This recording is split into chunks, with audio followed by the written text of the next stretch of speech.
Hey you guys, welcome back to another video. Today we're doing some spooky ghost nail art on some stilettos.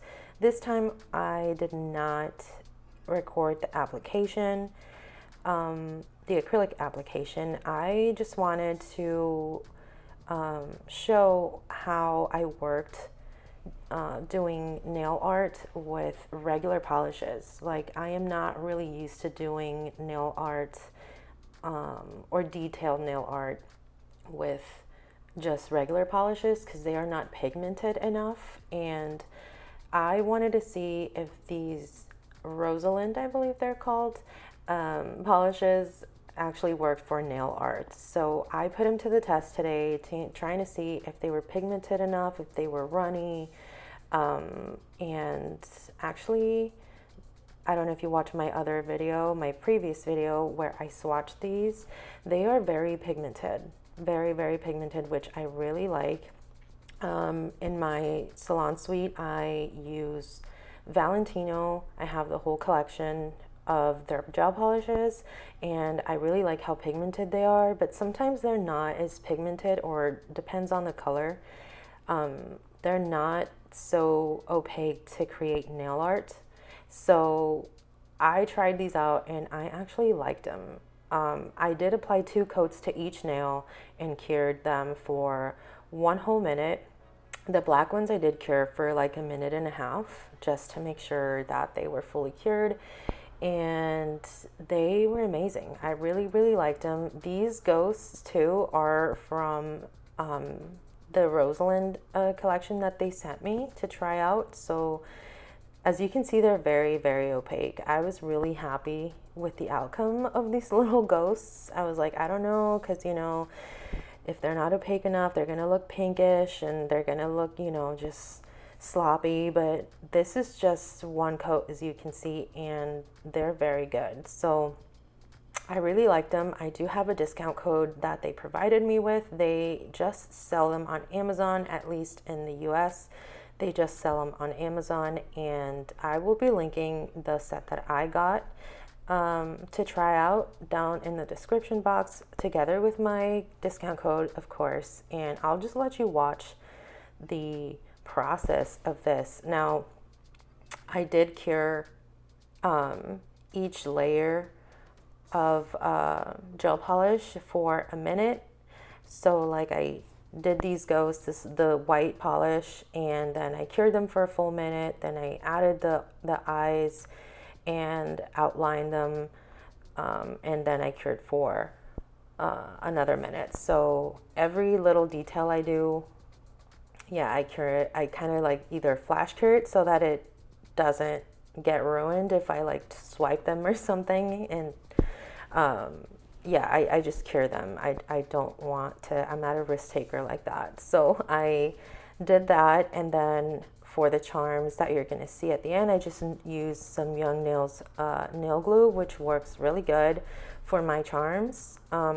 If I don't have my Zule adhesive that I love to use for charms and rhinestones.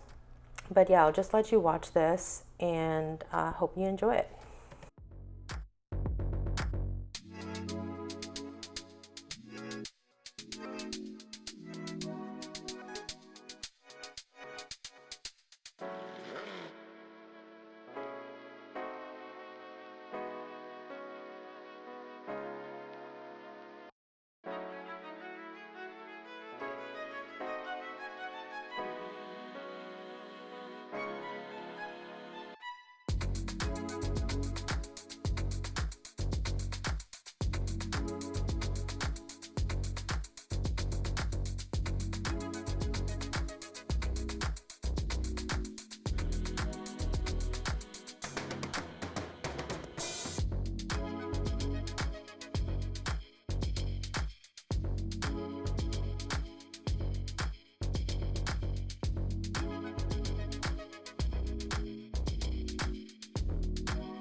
All right, so after all the nail art, I just applied some top coats, shiny top coat from Koopa, just to make them really, really shiny and pretty. And this is how they turned out. I was really happy with the outcome. These gels are really, really good. Let me know what you think and subscribe to my channel. Thank you so much for watching.